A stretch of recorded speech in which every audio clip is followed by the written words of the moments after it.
sur la montagne Limousine, dans le village de Drouillat, en Corrèze. Sylvette Chassin maintient le souvenir de la maison de ses ancêtres. Au cours d'une visite, elle nous fait découvrir ceux qui nous ont précédés, le bon sens, la sobriété, avec toujours en filigrane une vie rude et des lendemains incertains. Metavesto rougeau, ton chat più blanc, Jean Metavesto rougeau, ton chat più blanc, veille la vire, la bobo mon Jean.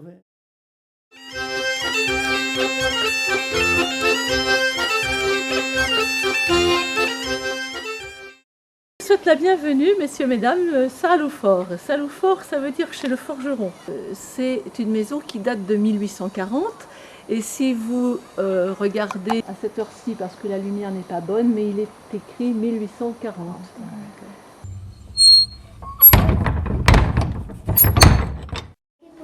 L'autre jour, sur la montagne, forgeait un che puglio, e li perde lo sapè, la sua mise, e li perde lo sapè, la sua mise lo manté.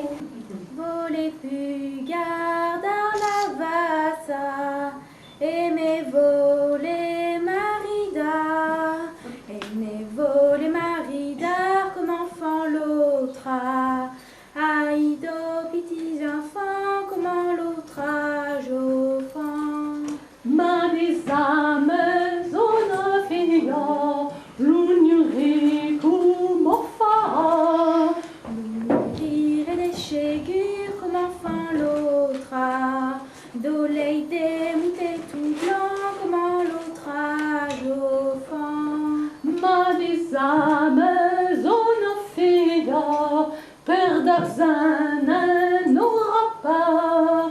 Nenganar et des chégures comme enfant l'autre a. Des macounia. C'est une maison qui est relativement sombre, mais qui l'a été encore plus parce qu'à l'époque de sa construction, là-bas à gauche de la cheminée, il n'y avait pas de fenêtre. On s'éclairait à l'époque avec l'huile de fenne et les graines du hêtre, des toutes petites graines. Voilà, donc on trouve sous les hêtres, voilà avant comment ça se présente. C'est dans ces petites bogues. L'huile, on l'a conservée dans un pot comme celui-là. Et voilà le soleil qui était donc la lampe à huile. On mettait l'huile dans le fond, il y avait ici une mèche de coton et ça fumait beaucoup et ça éclairait un peu. J'ai là, je vais vous lire l'extrait d'un cahier d'écolier qui appartenait à Noémie Ambiot. Ça date du 19 novembre 1912 et c'est la leçon de choses du jour. C'est sur les chandelles et les bougies. Ce qui veut dire qu'on les utilisait bien en 1912. Alors, cela dit, les chandelles et les bougies sont des appareils d'éclairage. La chandelle, faite avec le suif ou graisse de mouton, fume, coule et éclaire mal. On ne l'emploie presque plus. La bougie est faite avec la stéarine, substance excusez-moi, j'arrive pas à lire, tirée du suif. Elle brûle bien et ne fume pas. La bougie se compose d'une mèche en coton entourée de stéarine. Donc déjà, on apprend que la bougie représentait un progrès par rapport à la chandelle. Mais l'immense progrès, ça a été, comme je vous disais, quand sont apparus sur le marché, puisque ça on était obligé de l'acheter, les lampes à pétrole. La première lampe que nous avons eue dans cette maison, c'est celle-ci. Elle a été achetée à la foire de Fou-la-Montagne.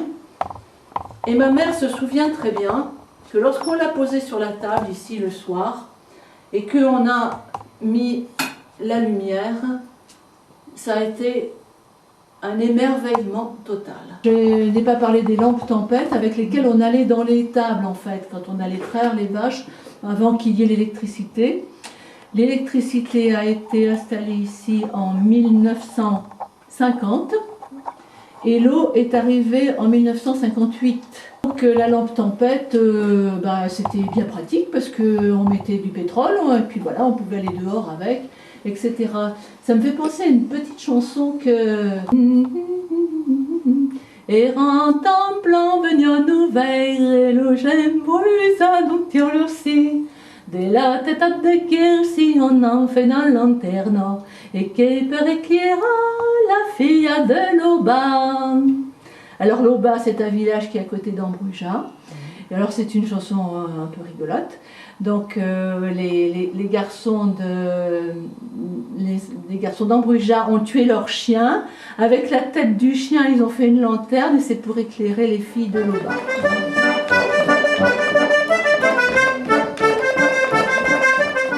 C'est là, à côté du cantou, du foyer, le lieu où tout se fait, toute la cuisine se fait là. Bien sûr, avec le bois. Alors, on a les toupies, les grosses marmites, c'est pour faire chauffer l'eau, cuire les pommes de terre des cochons. Les marmites plus petites, c'est pour faire cuire les légumes. Bon, les légumes du pays, c'est les choux, les raves, les rutabagas. Tout ça, c'est très bon. En 1840, on adore toutes ces choses-là parce que ça nourrit. Ma mère disait que quand elle allait à la veillée, elle avait entendu les toutes vieilles, comme elle disait, qui parlaient des famines. Donc, c'était pas si ancien qu'on manquait encore de nourriture. Et alors, il y a une petite bourrée qui nous dit par contre que le curé, par contre, lui, en général, il ne manque pas de nourriture. Parce que cette bourrée, elle me dit Monta la mamita, la podia pas monta, monta la mamita, la podia pas monta, la podia pas monta, la mamita, la podia pas monta, la mamita do cura. Je ne pouvais pas monter la marmite du curé, sans doute parce qu'elle était trop lourde. Et aussi, il y en a une autre qui nous dit que toutes ces bonnes choses, les choux, les raves, tout ça, c'est tellement beau que ça vaut le coup de chanter Alléluia. Alléluia, l'osso et la rabat, la pouma de terre, la pouma de terre. Alléluia, l'osso et la rabat, la pouma de terre et le rutabaga.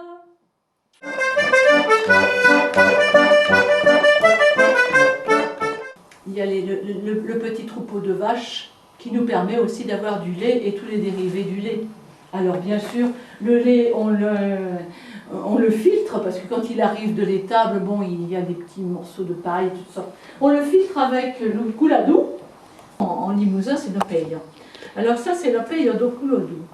Et alors, il y a une anecdote bien connue des gens d'une autre génération qui dit que lorsque les Limousins allaient à Paris, et dans le train, ils se reconnaissaient. Parce qu'ils parlaient, ils entendaient dans le wagon, là au bout, on parlait limousin. Alors ils s'approchaient puis ils disaient « Hé, connaissez-vous la paye do couladou ?» Et alors si le gars il répondait « Oui, oui, je connais la paye do couladou », c'est qu'il était limousin. Et là, aussitôt, la conversation se mettait en route et ça continuait jusqu'à la gare d'Austerlitz. Ça, c'est pour filtrer le lait. Le lait, on le met dans des grandes jattes comme ça, histoire de l'écrémer, parce qu'on va garder la crème pour faire le beurre. Le beurre, on le fait dans la baratte. Et après, quand le beurre se sépare donc en deux, le beurre d'un côté, le bas beurre de l'autre, comme je disais tout à l'heure, non seulement on va utiliser le beurre, bien entendu, mais le bas beurre aussi, on l'utilisera.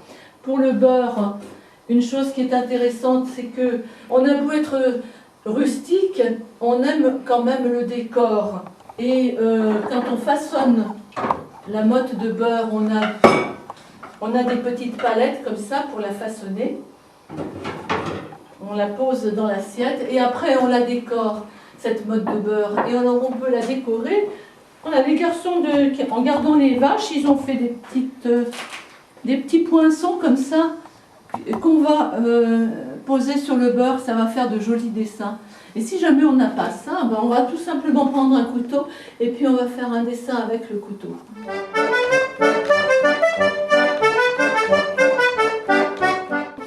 Mais une chose qu'on fait tous les jours, c'est les tourteaux, les crêpes.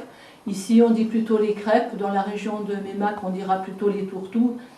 Et on fait cette pâte à base donc de farine de noix dans ce récipient qui est là, et où elle va fermenter. Et une fois qu'elle est fermentée, on fait cuire la crêpe donc dans une poêle spéciale. On appelle un autre tourteau. On ne la taille pas, là voilà. Voilà, en fonte. Et comme on est près du feu et qu'on se brûle les mains, ben on essaye d'être un peu ingénieux et alors on demande au mari s'il ne veut pas rallonger un peu, hein, mettre par exemple, hein, rajouter un grand manche comme ça pour ne pas se brûler.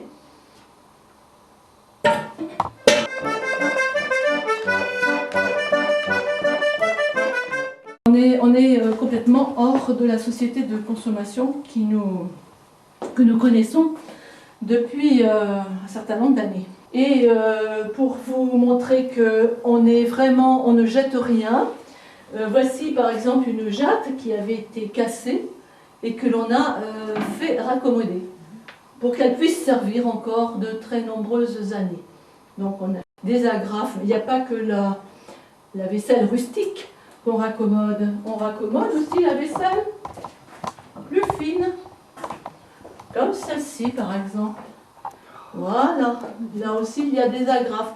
Et ce joli plat, et là aussi c'est agrafes.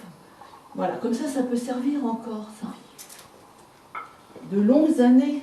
Si votre casserole est percée, ben vous n'allez pas la jeter quand même, hein. Vous allez lui mettre une pièce. Voilà.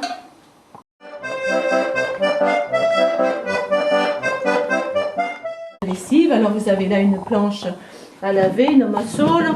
Ça, c'est pour attraper le linge dans l'eau bouillante. Voilà. Et on l'a fait, la grande lessive, on l'a fait l'été, où on va laver les draps seulement à cette époque-là, puisque sinon ça n'est pas lié pour faire la cuisine. Et puis les gilets de laine, on va voir tout à l'heure, les gilets de laine, même en plein été, on a le gilet de laine de pays sur la peau, hein, c'est pas, on est moins délicat que maintenant, hein. Là, dans les sabots, qui sont les souliers de tous les jours, les chaussures de tous les jours, vous avez de la paille qui, en fait, est destinée à empêcher la neige de rentrer dans les sabots. Dans toutes les maisons, bien sûr, il y a des traces de cette guerre terrible. Là, par exemple, il y a les gobelets qui ont été un peu ciselés, c'est beaucoup dire. Enfin, là, c'est Verdun, et là, c'est la Somme, avec un petit outil que les gars avaient sous la main, quoi.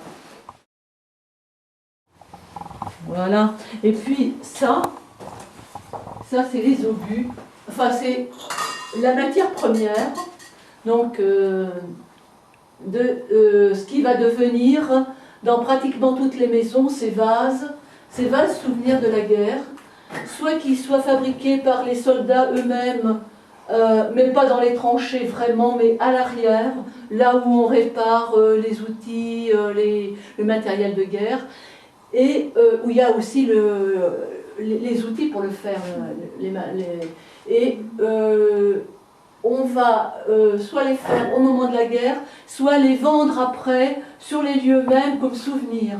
Et ça, je dois dire que celui-ci, je ne sais pas si c'est quelqu'un de la famille qui l'a fait ou s'il a été acheté, parce que ça c'est vraiment bon, c'est du travail d'artiste, on peut dire, quoi. Voilà.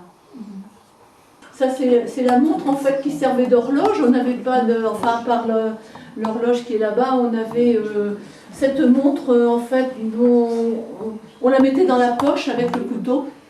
Hein, d'un côté le couteau qui ne quitte jamais le paysan, et la montre de l'autre côté pour savoir quelle heure il est, quoique Il suffit de regarder le ciel pour savoir l'heure qu'il est. Donc les fers à repasser, là, ils sont en fonte.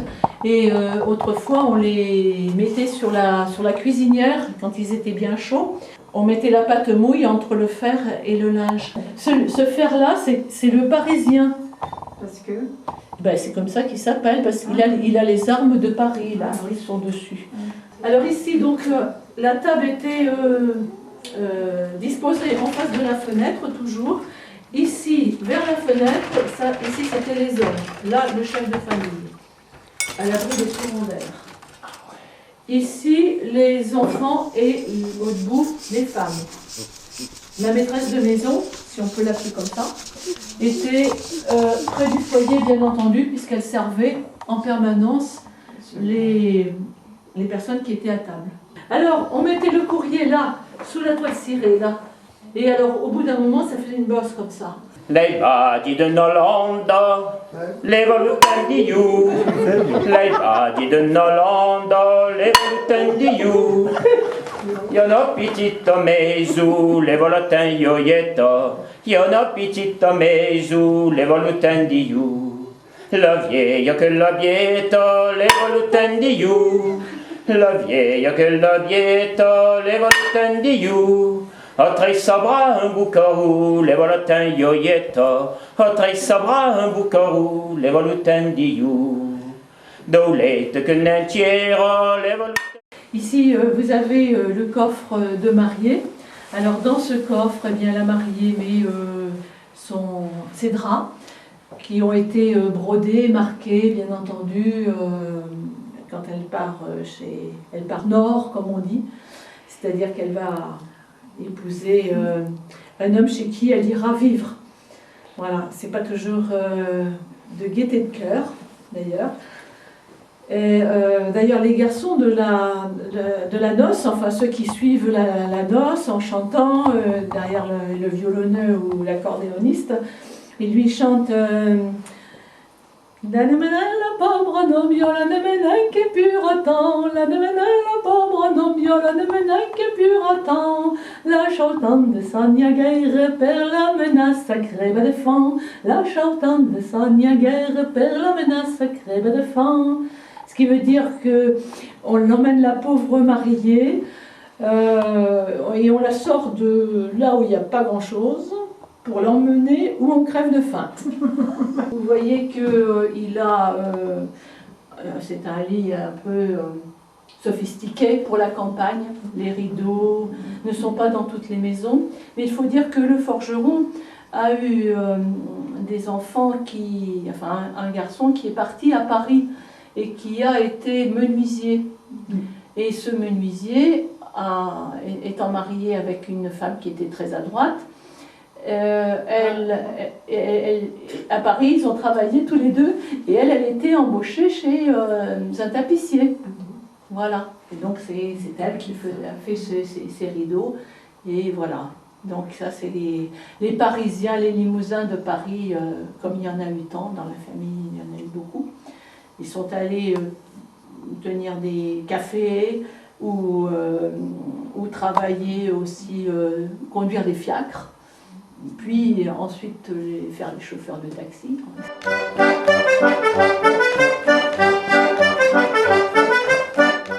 Dans l'inventaire, on parle aussi de quelque chose, c'est que dans une des armoires, figurez-vous qu'il y a des livres. Il y a des livres. En 1858, n'oubliez pas que l'école est obligatoire seulement à la fin du siècle. Et que, en plus, ce sont les livres de mademoiselle Mélanie Roudet, la fille. Ce qui représente quelque chose de tout à fait extraordinaire. Alors il y a un descendant du forgeron qui était sans doute un brillant, qui est allé au collège à Trégnac. Alors lui, on a des traces de ce qu'il a fait au collège. Voyez-vous ?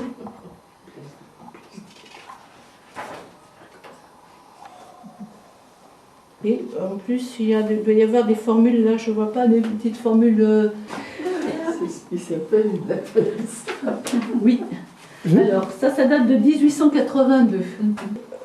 On est à Paris. Alors, on envoie des nouvelles à ceux de Drouillat. Donnez-nous de vos nouvelles, le plus tôt possible, et faites-nous savoir si vos récoltes sont jolies. Nous pensons que vos travaux ne doivent pas être bien avancés, car il ne fait pas beau temps à Paris, et il y fait très cher vivre. Le pain coûte 9 sous le kilo, et dans certains quartiers, il vaut 10, j'arrive pas à lire je ne sais pas si c'est des sous. Tout cet hiver, nous avons payé les pommes de terre 28 et 30 sous les 10 litres. Et en ce moment, on ne peut presque pas en trouver. Alors, dans certaines maisons, et à l'époque, dans les années 40, 50, les paysans n'ont eu qu'une idée en tête, c'était de sortir de derrière le cul des vaches, c'est comme ça qu'on disait. Et il fallait que les enfants soient fonctionnaires, parce que c'était des situations confortables. Et en particulier, pour ce qui concerne ma grand-mère paternelle, c'était l'enseignement qui était vraiment le summum. Mais dans la génération des tontons tata, il n'y a eu que le tonton aîné qui a été enseignant, les autres ont été fonctionnaires, des impôts, de la police, etc. Et à la génération suivante, c'est-à-dire mes cousines et moi, nous avons été pratiquement toutes enseignantes.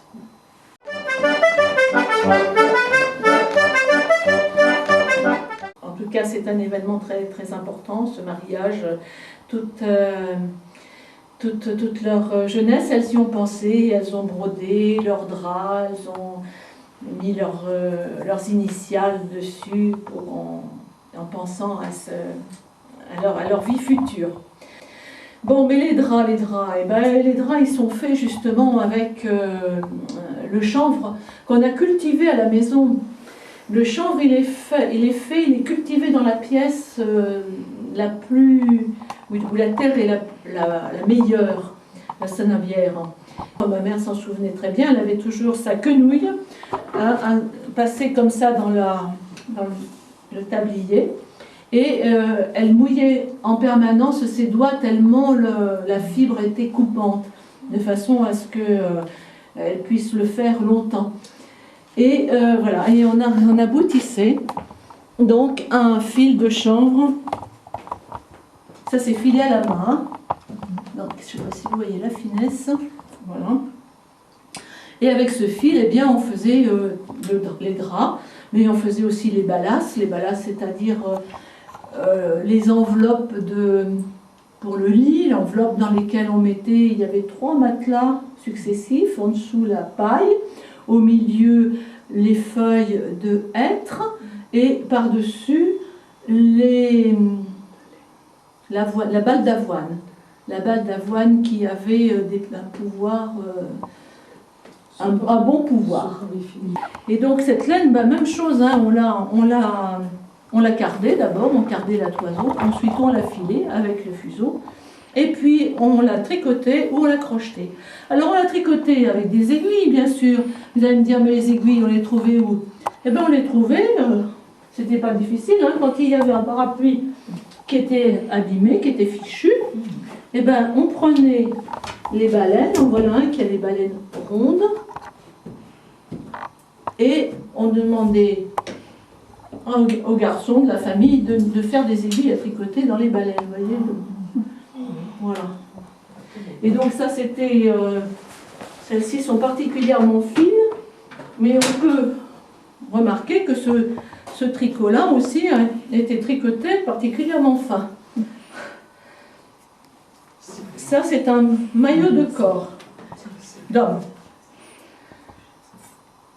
Et puis, bon, il fallait faire toutes les choses qui servaient, qui étaient utiles, comme les coitiers que de la mita, les coitiers que de la saoucha.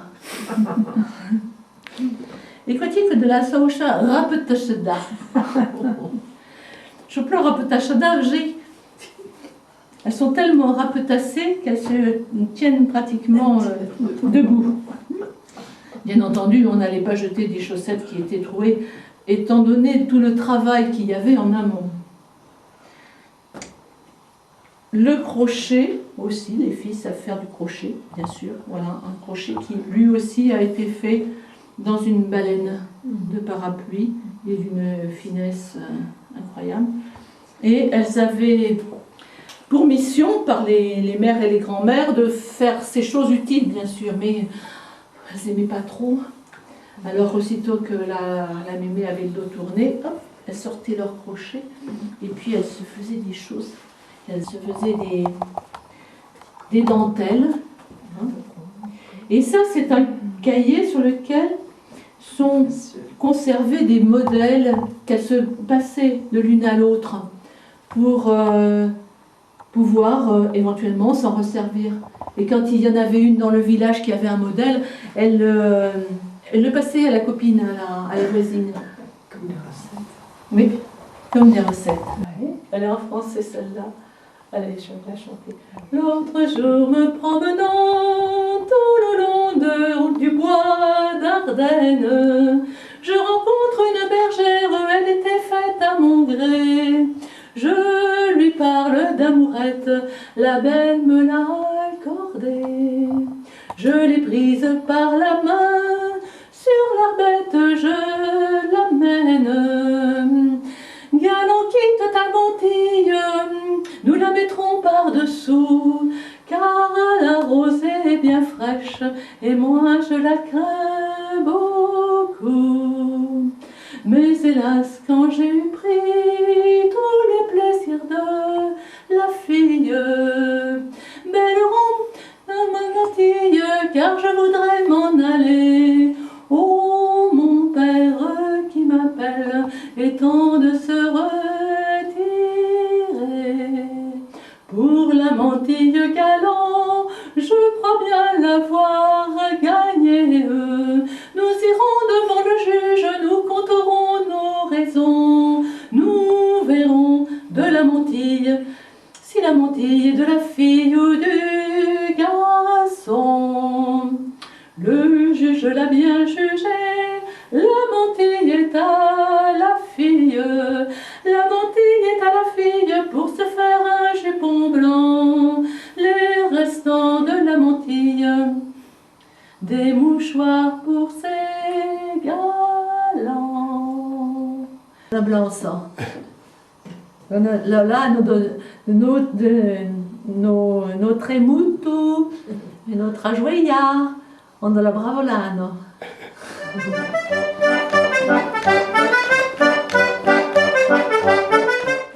Des personnes à cette époque-là, entre la vie et la mort, bon, ce bébé est né, mais la mort rôde en permanence, les maladies sont là, les gens meurent, on ne sait pas les soigner, et bien même dans les berceuses, on commence à leur faire savoir qu'aujourd'hui ils sont là, mais bon, un jour ils mourront. Et il y en a une qui parle justement des cloches de Vian, et qui parle de quelqu'un qui est mort. Et on berce l'enfant en lui chantant « Dans, di, dans, la cloche de Vian, que sous nous tombions, Goli et moi, que si reloutoir, Goli fait choquer, la fenêtre grécha, Goli fait choucro, l'homme gros, dans, galop pur, loucura, galop blanche,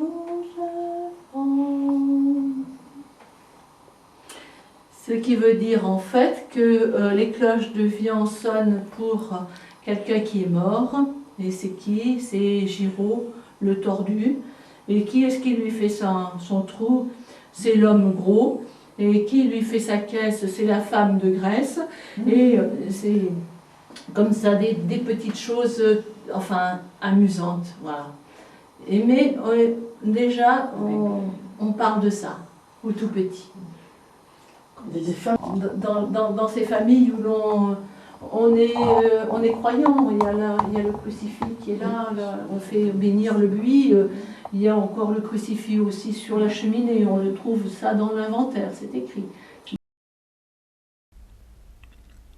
Dans ce monde qui s'uniformise, mettons en valeur notre patrimoine, notre histoire, et construisons notre avenir sur la base de notre identité culturelle. Les retrouver. Mouchure fort pour ma barrache, que vous veniez de la Sache, voudriez vous amusa, les chames mordre au blanc.